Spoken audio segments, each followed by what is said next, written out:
Hi student, कैसे हैं आप। My name is Vidyasagar Shrivastava. देखो स्टूडेंट, इस समय हम लोग तैयारी कर रहे हैं यूपी पीजीटी की, और उसमें हमने लिया हुआ है यूपी पीजीटी फिजिक्स का 2011 का पेपर, और इसमें हमने लिया है question number 31 to 60। Okay, question 31 देखिए student. In a Bohr orbit of hydrogen atom the ratio of kinetic energy of an electron to its potential energy. Kinetic और पोटेंशियल का हमें रेशियो बताना है।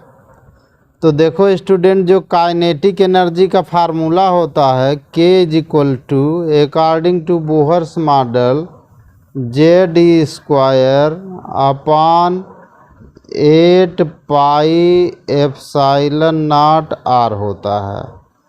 ठीक, ये काइनेटिक एनर्जी का फार्मूला होता है।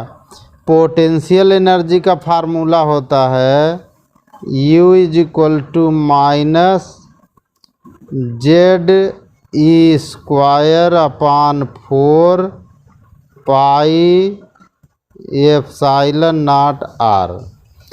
अब इन दोनों का रेशियो पूछ रहा है स्टूडेंट K अपॉन यू का। तो K अपॉन यू क्या आएगा? K upon U is equal to, देखो स्टूडेंट ध्यान से देखो, ये सारे जो Z square pi epsilon naught R cancel हो जाएगा, 4 ऊपर चला जाएगा, 8 नीचे आ जाएगा, तो माइनस का 4/8 आ जाएगा, माइनस का 4/8।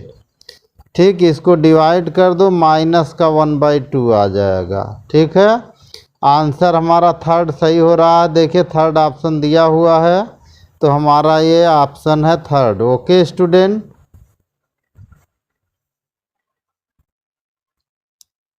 The minimum wavelength of X-ray produced by ion electron beam accelerated through a potential difference V। तो देखो स्टूडेंट, जो एक्सरे की एनर्जी होती है वो EV होती है। जितने पोटेंशियल डिफरेंस से वो एक्सेलरेट होगा, और उससे जो एक्सरे प्रोड्यूस होता है फोटॉन, उसकी एनर्जी होती है hc अपॉन लेमडा। ठीक, लेमडा उधर कर दो, फार्मूला आ जाएगा हमारा lambda is equal to hc upon EV, hc upon EV। ठीक, ये सेकेंड ऑप्शन हमारा करेक्ट हो रहा। ठीक है,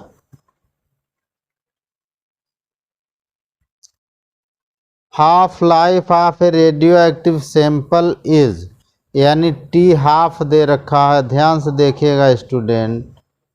T half is equal to x time of its mean life. x time mean life को हम लोग टाउ पढ़ते हैं। ठीक है, अच्छा, हाफ लाइफ को मीन लाइफ से अगर रिलेटिव करें स्टूडेंट, तो हमारा जो फार्मूला आता है, अगर इसको हटा दें हाफ लाइफ को, एक और फार्मूला होता है T हाफ का हमारा, T half is equal to 0.693।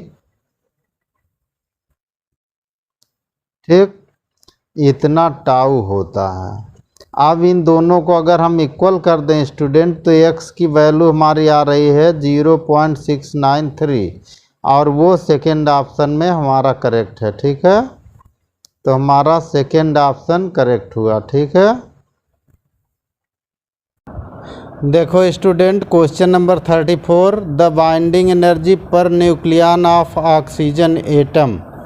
Oxygen atom O16 का मास दिया है 15.994910 mu विल बी। ठीक है, तो गिवन दिया है mass of neutron, mass of proton और मास ऑफ इलेक्ट्रॉन। तो मास ऑफ इलेक्ट्रॉन तो इसलिए काम आएगा स्टूडेंट कि ये जो एटम का मास यहाँ दे रखा है, ये एटम का मास है, इसमें से 8 इलेक्ट्रॉनों का ये मास हमें सब्ट्रैक्ट करना पड़ेगा, तब हमारे न्यूक्लियस का मास आएगा। तो हमने क्वेश्चन बड़ा है इसलिए हमने सॉल्व करके लगा दिया है। ठीक है, देखो स्टूडेंट, मास ऑफ एटम दिया हुआ है ऑक्सीजन का 15.994910 mu।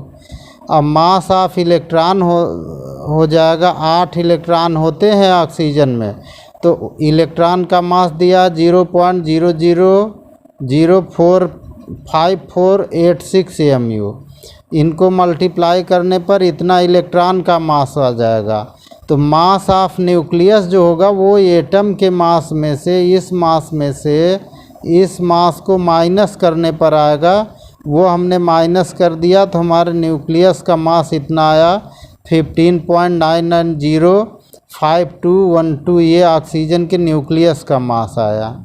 मास डिफेक्ट का फार्मूला होता है delta M is equal to Z M P plus A minus Z M N minus mass of nucleus. M P का मतलब मास ऑफ प्रोटॉन, ए का मतलब मास नंबर, जेड का मतलब एटॉमिक नंबर। ठीक, अब ऑक्सीजन के लिए जेड है 8 और मास ऑफ प्रोटॉन दिया 1.007277 और ए 16 है, ऊपर देखे लिखा ए 16 और जेड 8, तो माइनस हो गया 8।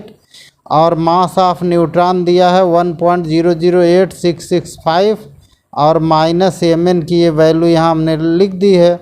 इन सबको सॉल्व करने पर हमारा आया 0.1370148 mu आ गया। ठीक है, बाइंडिंग एनर्जी पर न्यूक्लियन का जो फार्मूला होता है स्टूडेंट, तो total energy delta M into 931.5 से मल्टीप्लाई करने में एम ई वी में आती है। ठीक है, तो एम ई वी में आने का मतलब कि ये आया हमारा, ए से डिवाइड कर देंगे तो पर न्यूक्लियन निकल आएगी। ए हमारा 16 है, इसको पूरा सॉल्व करने पर आ रहा है 7.976 mega electron volt. Okay student, यानी हमारा जो आंसर होगा 7.976 मेगा इलेक्ट्रॉन वोल्ट होगा। ठीक है, और ये आंसर हमारा ये है पहला, फर्स्ट ऑप्शन करेक्ट है। ठीक है, तो हमारा आंसर हो गया 7.976 MeV। ओके स्टूडेंट,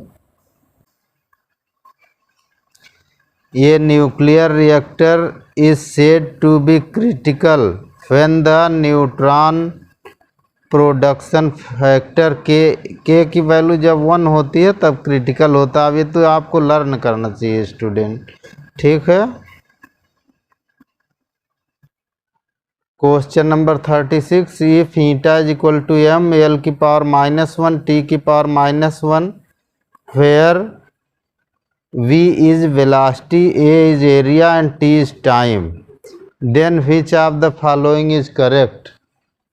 तो इसमें से पूछ रहा कौन सा करेक्ट है। देखो स्टूडेंट, ध्यान से देखो, एरिया का जो डायमेंशन होता है एल स्क्वायर होता है। ठीक है, वेलोसिटी का डायमेंशन होता है एल टी की पावर -1। ठीक, और टी है टाइम, तो टाइम का डायमेंशन होता है टी। इनमें तीनों में कहीं भी मास की डायमेंशन नहीं आ रही एम, जबकि ईटा में लिखा हुआ एम। ठीक है, तो जब एम में कोई नहीं आ रहा तो 4 ऑप्शन हमारा करेक्ट होगा इसमें, क्योंकि और कोई इससे मैच नहीं होगा। Okay,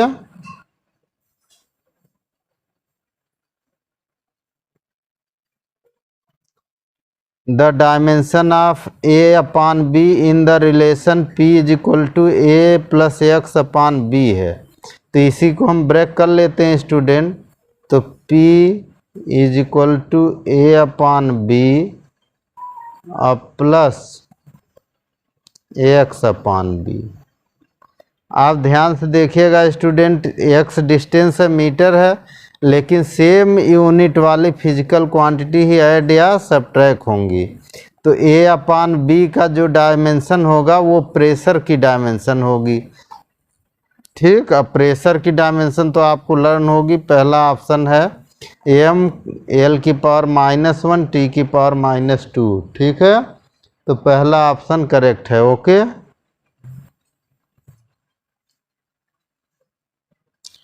the vector perpendicular to 4i-3j is. देखो स्टूडेंट, इन दोनों के परपेंडिकुलर वेक्टर जो होगा वो 4 ऑप्शन आएगा। क्यों आएगा? क्योंकि हम लोग पढ़ते हैं vector A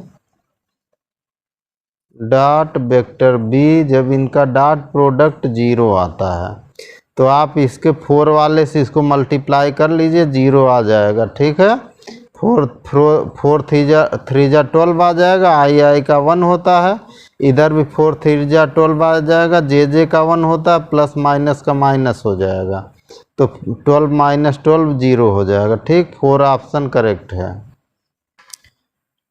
the divergence of position vector R is, vector R का डाइवर्जेंस निकालना है स्टूडेंट। ठीक, तो वेक्टर आर जो हमारा होता है, ध्यान से देखिएगा, vector R is equal to X I cap plus Y J cap और प्लस जेड के कैप होता है। ठीक है, अब एक्स वाई जेड का जब मैग्नीट्यूड 1 हो स्टूडेंट तो उसका डाइवर्जेंट निकलता है।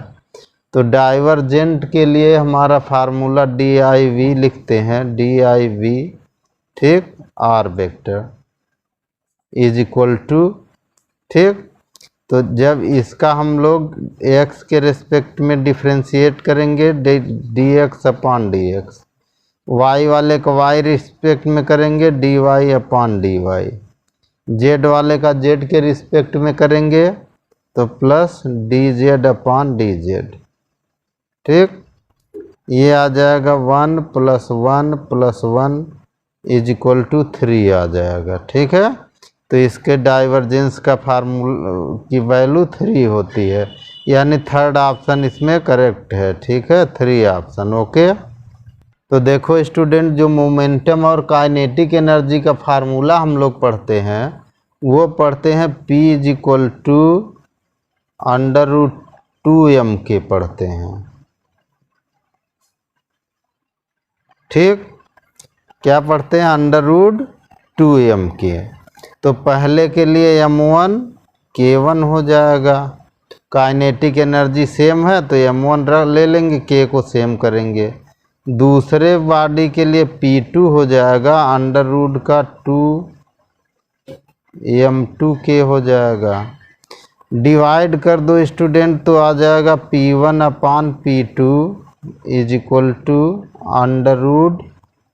√m1 upon m2। ठीक, तो रेशियो चूंकि डायरेक्टली प्रोपोर्शनल है तो जिसका मास ज़्यादा होगा उसका मोमेंटम भी ज़्यादा होगा, तो सेकेंड ऑप्शन करेक्ट होगा। ठीक है, सेकेंड ऑप्शन करेक्ट होगा, ग्रेटर मोमेंटम हैवी बॉडी का होगा। ठीक है, if A running boy jump on A rotating table which of the following is conserved.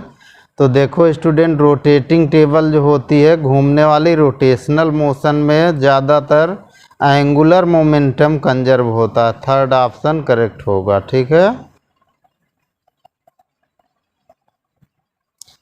For a particle moving under a central force its motion will be in a plane.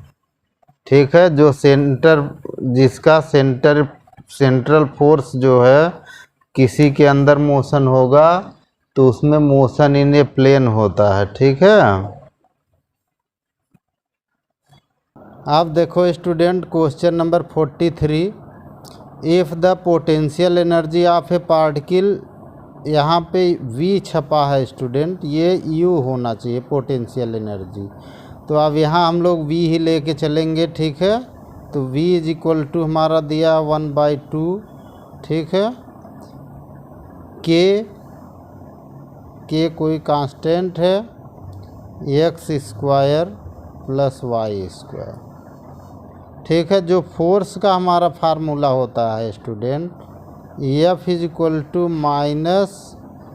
-dV/dx -dV/dy, ऐसे आएगा student, ये force का formula होगा हमारे। ठीक है, क्योंकि potential energy gradient conservative force के इक्वल होता है। ठीक है, तो अब इसका हम लोग इसी तरह से डिफ्रेंशिएट कर दें। ठीक है,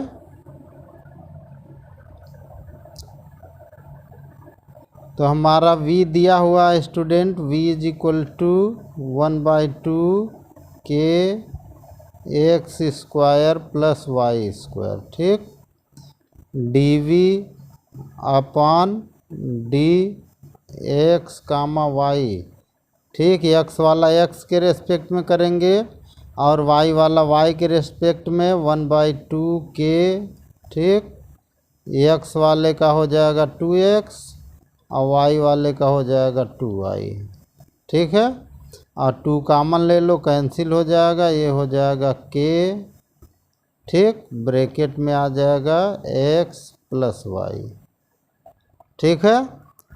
अब यहाँ पे देखो स्टूडेंट, जब हम फोर्स के फार्म में लिखेंगे तो यहाँ पे आगे माइनस आ जाएगा, और x के साथ अगर वेक्टर फार्म लगाएंगे हम लोग तो हमारा आ जाएगा i कैप j कैप, ठीक है। तो फोर्स का फार्मूला हो गया F is equal to minus dv upon dx dx comma y, ठीक, और इसको हम लोगों ने लिखा माइनस का k x प्लस वाई। अब इसको वेक्टर फार्म में अगर लिख दें तो vector f is equal to minus का k, x के साथ i कैप आता है और y के साथ j कैप आता है, ये तो आप जानते ही हैं। तो ये हमारा आंसर है और 4 ऑप्शन मैच हो रहा है इससे, ठीक है। तो हमारा ऑप्शन है 4। Okay student, if the radius of earth was to shrink 1%, its mass remain same, the acceleration due to gravity on earth surface will be, would be. ध्यान से देखो स्टूडेंट, ग्रेविटी का फार्मूला होता है g is equal to gm upon R square होता है earth surface पर, ये ग्रेविटी का फार्मूला होता है, ठीक। अगर इससे हम लोग फार्मूला बना दें delta g upon g into 100, gm को कांस्टेंट, मास को कांस्टेंट करने के लिए कह रहा मास रिमेन सेम, तो r का जो डिफ्रेंशिएशन माइनस का कर लें अगर, तो ये हो जाएगा हमारा delta r upon r into 100, ठीक। अब देखो स्टूडेंट, यहाँ पे क्या है, जो r की पावर होती वो मल्टीप्लाई में आ जाती, तो यहाँ 2 आ जाएगा, ठीक है, माइनस का 2 delta r upon r into 100। अब ये कह रहा है कि अगर अर्थ की रेडियस 1% सिंक हो गई, कम हो गई, तो कम हो गई तो माइनस का 1% हो गया 2 और माइनस का 1%, ठीक, मल्टीप्लाई कर दो, माइनस माइनस प्लस, तो यानी आ जाएगा 2% हमारा प्लस का आ जाएगा इंक्रीज, तो 2% हमारा बढ़ जाएगा इंक्रीज, ठीक। तो कितना बढ़ जाएगा 2%, ठीक है ना, ये हमारा इंक्रीजिंग आ रहा है, इसके जस्ट बाद, इसके जस्ट बाद यहाँ लिखा है ये, ठीक। तो ये हमारा इंक्रीजिंग आ रहा 2% का, तो इसमें ऑप्शन कौन सा बनेगा, इंक्रीज हो जाएगा 2%, ठीक है।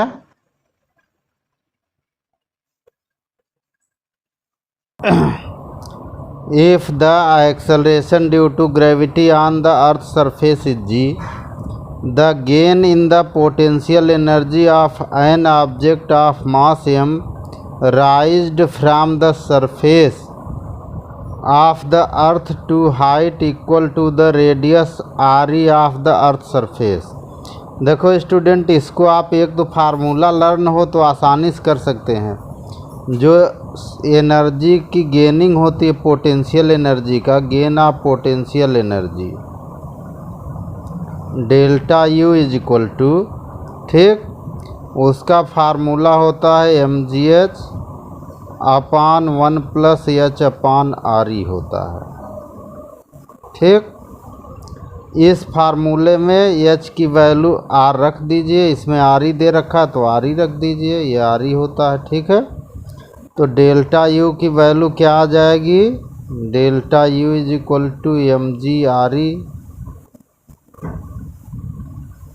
अपॉन, ठीक, 1 और प्लस इसको आर एच की जगह आर ई रख देंगे तो आर ई कैंसिल हो जाएगा, 1 आ जाएगा।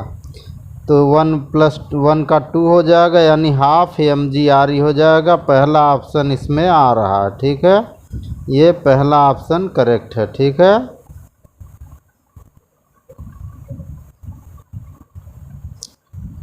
A pendulum suspending from ceiling of a train has a time period t when the train is at rest. What is the when the train moves with a uniform acceleration a, the period of oscillation will be। तो देखो student, जब train accelerate हो जाएगी तो जी हमारा downward लगेगा और train का एक्सेलरेशन इस डायरेक्शन का है, तो नेट जो एक्सेलरेशन होगा वो इनके बीच से आएगा। तो पाइथागोरस थ्योरम से लगाएंगे तो नेट एक्सेलरेशन हमारा आएगा, ठीक है। नेट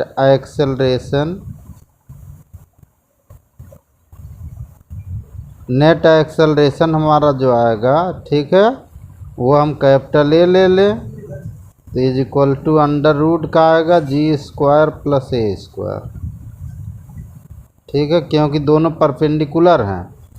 टाइम पीरियड का फार्मूला हमारा होता है T is equal to 2 pi under root L upon acceleration, ठीक, यानी हो जाएगा 2 पाई अंडर रूट का L upon under root G square plus A square, ठीक। अब इसमें देखो स्टूडेंट, नीचे की वैल्यू जी और ए का दोनों का स्क्वायर ऐड है, तो ऐड होने का मतलब ये हुआ कि टी जो है कम हो जाएगा इसमें, इससे टी की वैल्यू घटेगी, तो दूसरा ऑप्शन करेक्ट होगा, इसमें डिक्रीज हो जाएगा, ठीक है। Kepler second law is a consequence of दिया है कंजर्वेशन ऑफ एनर्जी। देखो स्टूडेंट, एंगुलर मोमेंटम पर बेस्ड है केपलर सेकेंड लॉ में, ठीक है। केपलर सेकेंड लॉ का जो होता है J/2m is equal to constant होता है, ठीक है। Question 48, the orbital speed of A satellite near the surface of earth is v। Orbital speed v दिया है। If this speed is increased by 41.4%, the satellite will be। देखो student, तो इसमें satellite हमारा स्केप कर जाएगा, क्योंकि अगर ऑर्बिटल स्पीड को 41.4% इंक्रीज कर देते हैं तो वो स्केप स्पीड के इक्वल हो जाता है, ठीक है, ओके। तो अब इसमें देखो जो स्टूडेंट, जो डिस्क का फार्मूला होता है, ध्यान से देखिएगा हमारा, वो हमारी डिस्क ऐसे होती, सर्किल टाइप की होती है। डिस्क मतलब पहिया समझिए, ठीक है, व्हील। ये हमारा सेंटर है, तो सेंटर के अबाउट इसका मोमेंट ऑफ इनर्शिया 1/2 mr² होता है, सेंटर के अबाउट, ठीक है। लेकिन जब ये एक्सिस यहाँ से चेंज हो करके यहाँ पे कहीं किनारे पर ऐसे लगेगा, एक्सिस ऐसे यहाँ आ जाएगा, तो इनके बीच की डिस्टेंस r होगी, तो इसमें प्लस mr² ऐड हो जाएगा, तो total moment of inertia 2 × 1 = 2 × 3 3/2 mr² होगा, यानी 4 ऑप्शन करेक्ट होगा इसके रेस्पेक्ट में यहाँ, ठीक है। तो 4 ऑप्शन करेक्ट होगा, ठीक है।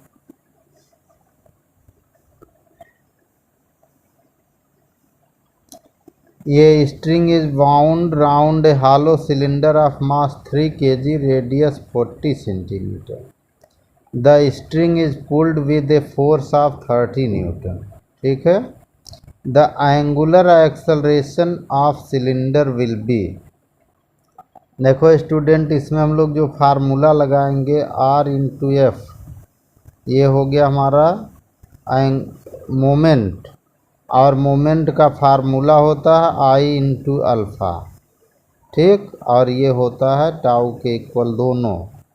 हम इन्हीं दोनों से निकालेंगे। R हमारा 40 सेंटीमीटर दिया, ध्यान से देखिए 0.40 4 मीटर हो गया, 40 सेंटीमीटर। ठीक, एफ हमारा दिया 30 न्यूटन इंटू 30 हो गया। अब जो हमारा जो इसमें है सिलेंडर, वो उसमें हम लोग formula generally M R square लगाएंगे। तो एम हमारा दिया है 3, आर यही है 0.4, 0.4 का स्क्वायर,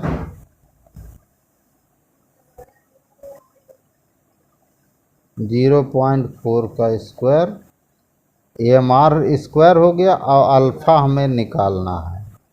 ठीक, इधर इसका मल्टीप्लाई हो गया 12। ठीक, और इसका मल्टीप्लाई हो गया 4 4 जा 16 हो गया, और 3 से मल्टीप्लाई कर दिया तो आ गया 0.48, 0.48 अल्फ़ा हो गया। ठीक, अल्फ़ा की वैल्यू हमारी आ गई, अल्फ़ा इज इक्वल टू 12/0.48।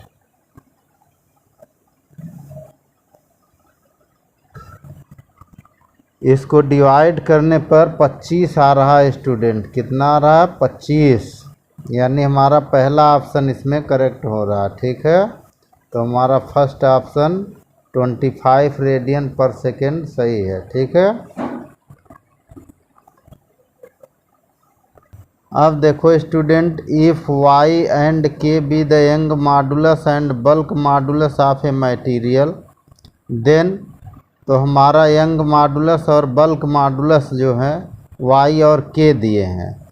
तो हमारा जो यंग मॉडुलस बल्क मॉडुलस को हम लोग जनरली बी लिखते हैं, तो इसका फार्मूला होता है 3b 1 - 2 सिग्मा होता है। ठीक है, सिग्मा क्या है? पॉइसन कोफिशिएंट है। ठीक है, अब इसमें देखो ध्यान से, यहाँ देखो, यहाँ दिया है बी की जगह, यहाँ इसने के दे रखा है, बी की जगह के लेना है हमें।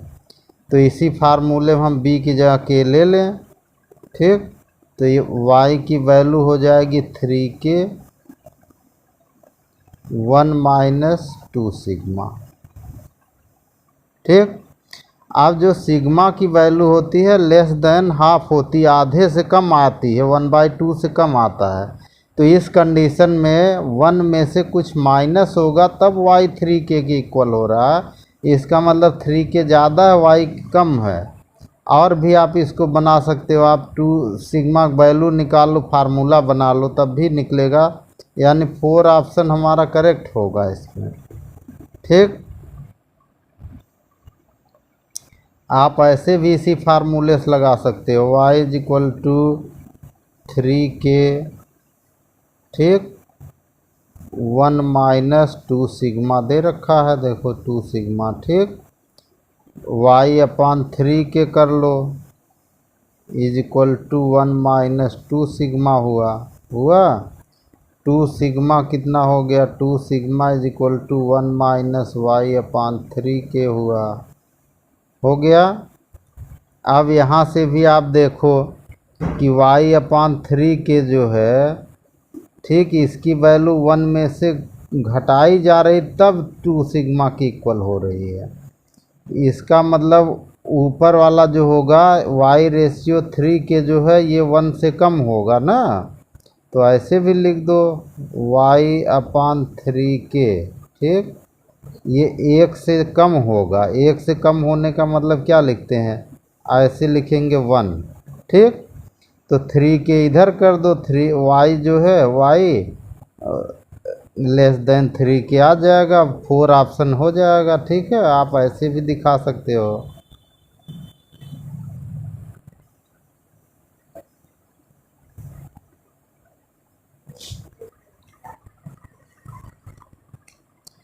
Question number 52, A steel wire is of length 1 meter and area cross section 1 centimeter square. ठीक, if young modulus of steel is 10 to the power 11 Newton per meter square, the force required to elongate the wire 1 mm. इसमें सब दे रखा, क्या क्या दे रखा ध्यान से देखो स्टूडेंट। लेंथ ये दिया हुआ हमारा कैपिटल एल, ठीक।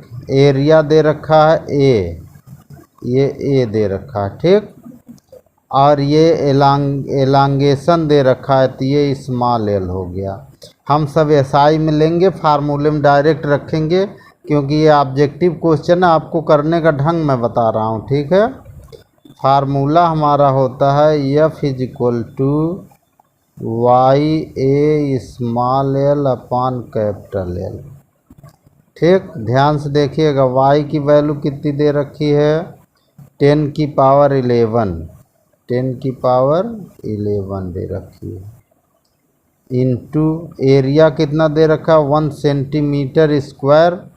तो 1 सेंटीमीटर को अगर हम पावर मीटर में कन्वर्ट करेंगे, 10 to the power -4 into square लगा है वो। स्मॉल एल दिया 1 mm मीन्स 10 की पावर -3 अपॉन एल हमारा दे रखा है 1 मीटर, ठीक। अब यहाँ से देखो स्टूडेंट, ये 4 और 3 7 हो गया, 11 - 7 का 4 आ रहा है, तो सेकेंड ऑप्शन इसमें हमारा करेक्ट हो रहा है, ठीक है। ये सेकेंड ऑप्शन खुद आप सॉल्व करिए, निकालिए, तो सेकेंड ऑप्शन हमारा 10 की पावर 4 न्यूटन करेक्ट है, ठीक है।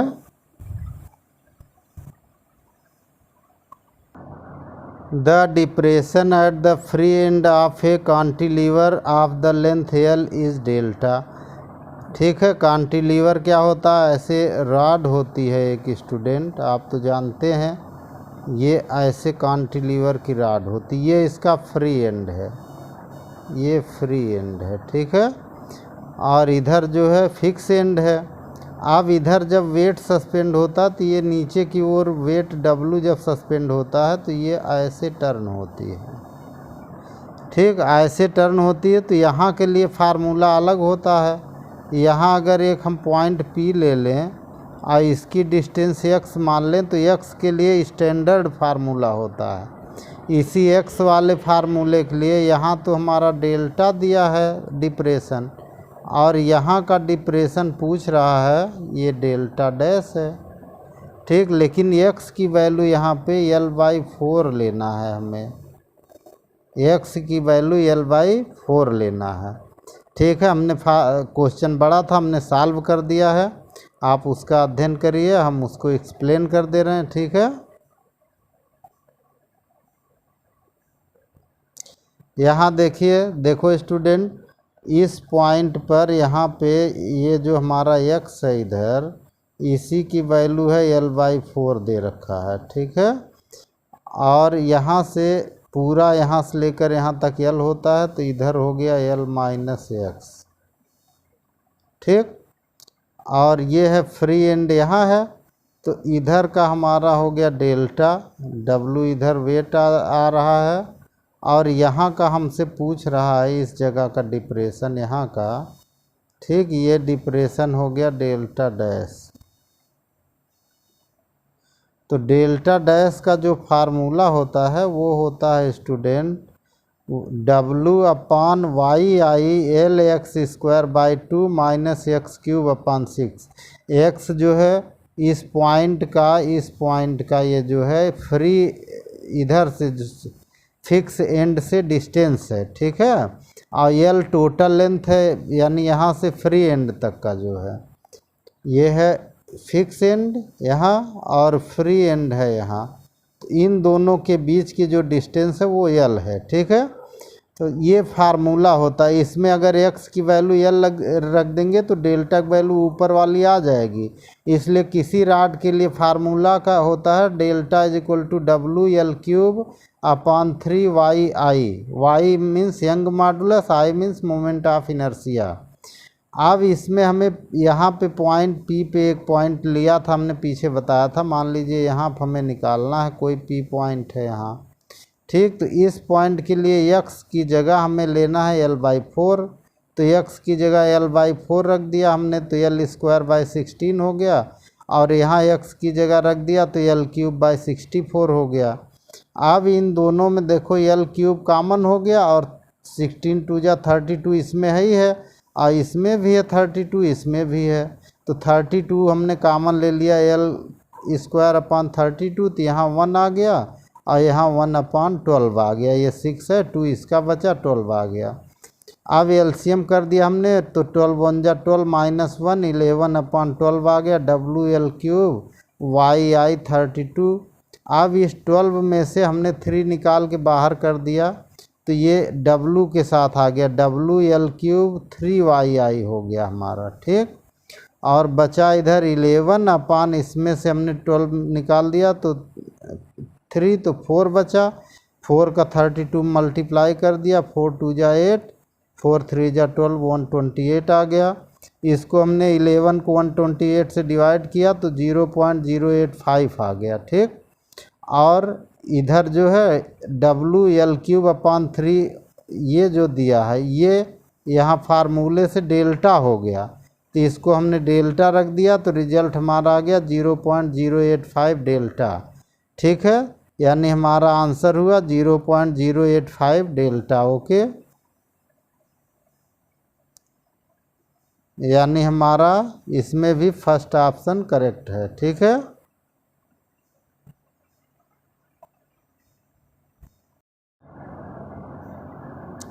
अब देखो student, couple required for unit radian twist is, तो ये तो आप फार्मूला याद होगा स्टूडेंट, MNR⁴/12L होता है, ठीक है। इस फार्मूले खुद याद करिए स्टूडेंट, ओके।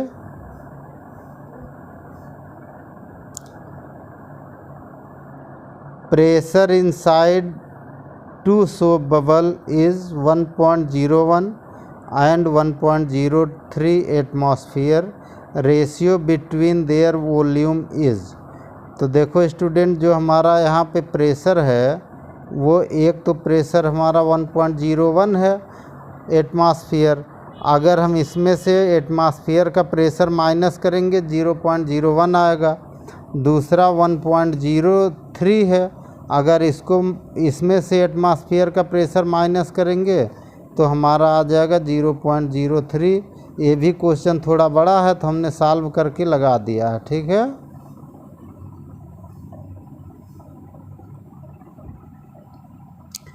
अब यहाँ देखो स्टूडेंट, P1 हमारा प्रेशर पहला दिया है इतना, दूसरा दिया है ये 1.03। हमने पहले के लिए डेल्टा P1 निकाला, तो इसमें से 1.00 माइनस किया, 1 ही है, वो माइनस करने पर 0.01 आया।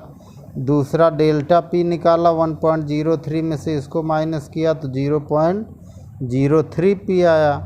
अब हमारा जो रेडियस का फार्मूला होता है, R1 = सोप बबल के लिए 40/P1 होता है, ठीक। और R2 के लिए 40/P2 होता है। तो हमने दोनों को डिवाइड कर दिया, तो R1/R2 का फार्मूला आ गया डेल्टा P2/डेल्टा P1। और ये दोनों की वैल्यू दी है, P2 की वैल्यू 0.03 और P1 की वैल्यू 0.01, कैंसिल होकर के R1/R2 की वैल्यू 3/1 आ गया। वॉल्यूम होता है 4/3 पाई r³, तो ऊपर हो गया 4/3 पाई r1³, नीचे हो गया 4/3 पाई r2³, 4/3 कैंसिल हो गया। R1 R2 का रेशियो 3/1 आया, इनका क्यूब कर दिया 27/1 आ गया, okay student.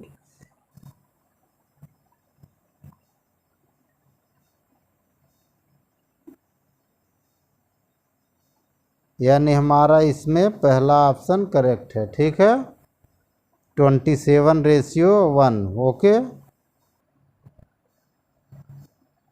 Question number 56, the surface area of a soap bubble is 1.3 10⁻⁻⁴ metre square.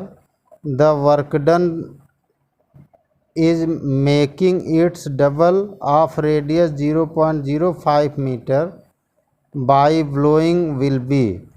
अब ये कह रहा कि इससे जो हमारा एक बबल है उसको 0.05 रेडियस का बनाने में कितना वर्क डन होगा।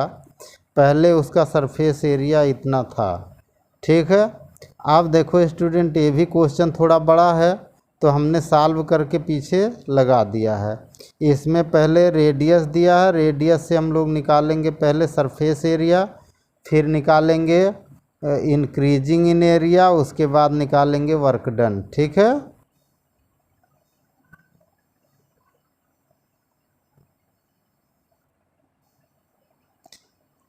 देखो स्टूडेंट, एरिया दिया है 1.3 10⁻⁻⁴ मीटर स्क्वायर और आर दिया है 0.05 मीटर। टी है सरफेस टेंशन 3 × 10⁻² न्यूटन पर मीटर। अब बाद का जो रेडियस दिया है उसका जो एरिया हुआ 4πr² हुआ, तो आर हमने ये वैल्यू ले ली और इसको वैल्यू रख करके हमने निकाला, तो एरिया आ गया 3.14 10⁻⁴ मीटर स्क्वायर।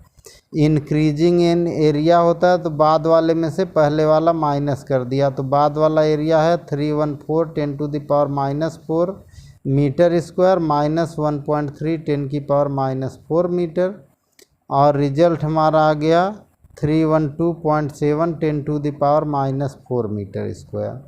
वर्क डन होता चूँकि सोप बबल के दोनों सरफेस अंदर और बाहर के दोनों एयर के कांटेक्ट में होते हैं, तो इसके एरिया में इंक्रीजिंग 2 टाइम्स ली जाती है, तो वर्क डन हो जाएगा 2 डेल्टा ए इंटू टी।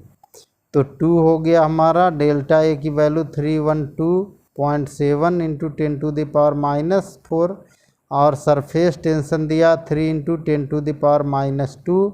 इन सबको मल्टीप्लाई करने पर आ गया 1876.2 इंटू 10⁻⁻6 और हमने इसको रिड्यूस कर दिया, तो इसमें से आ गया 1.88। हमने इसमें नंबर पॉइंट लेफ्ट साइड में कर दिया। ठीक है, तो 1.88 आ जाएगा, 76 को 8 ले लिया हमने। ठीक, अब पावर हो जाएगी 3 पॉइंट हमने डेसिमल लेफ्ट साइड में किया, तो पावर 3 इंक्रीज होगी, +3 करेंगे तो ये +3 आकर के यहाँ -3 हो जाएगा। 1.88 10⁻³ हो जाएगा, ये इसका आंसर होगा। ठीक है, और ये हमारा जो है ये पहला ऑप्शन करेक्ट है, 1.88 10⁻³ joule.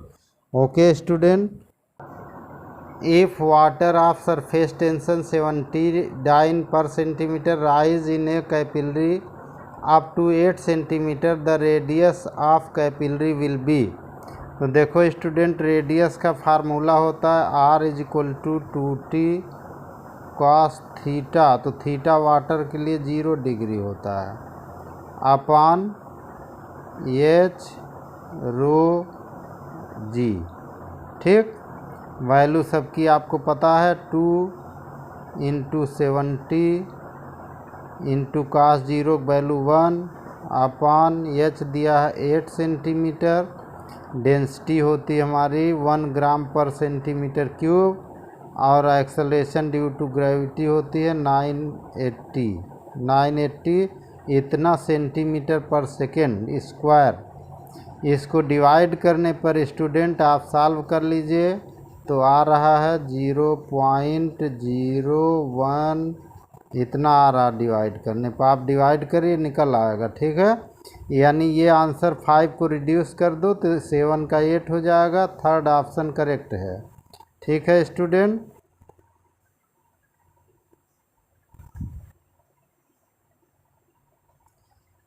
Water socks the surface of glass becomes the value of contact angle for water glasses. देखो स्टूडेंट, वैसे अगर आइडियल वाटर ले लें तो उसके लिए 8 डिग्री होता है, लेकिन नॉर्मल वाटर के लिए नियर अबाउट 0 होता है। 4 ऑप्शन करेक्ट है, कांटेक्ट एंगल 0 होता है। ठीक है, 4 ऑप्शन करेक्ट है। ठीक है, excess pressure inside a liquid draft of surface tension T and radius R। तो देखो स्टूडेंट, लिक्विड के लिए 2T/R होता है, पहला ऑप्शन करेक्ट है। ठीक है, if a liquid wets the glass surface, the free surface of liquid in the glass capillary will be. देखो स्टूडेंट, जो वेट माने गीला करना, तो जो गीला करेगा उसमें क्या होता है, सरफेस ऐसे होता है, ऐसे ऊपर ऐसे होता है, वाटर ऐसे वहाँ तक पहुँच जाता है ऐसे। ठीक है, ऐसे सरफेस हो जाता है ऊपर कैपिलरी में, ठीक है। वाटर गीला करता तो कुछ ऊपर चढ़ जाता है ऐसे। तो ये वाला है हमारा कॉनकेव होता है, ये क्या होता है, कॉनकेव। तो हमारा थर्ड ऑप्शन करेक्ट है, ठीक है। Okay student, good day. आप हमारा चैनल देखते रहिए, लाइक और सब्सक्राइब करते रहिए ताकि हम आपके लिए और भी फिजिक्स के वीडियो डालें। Okay student.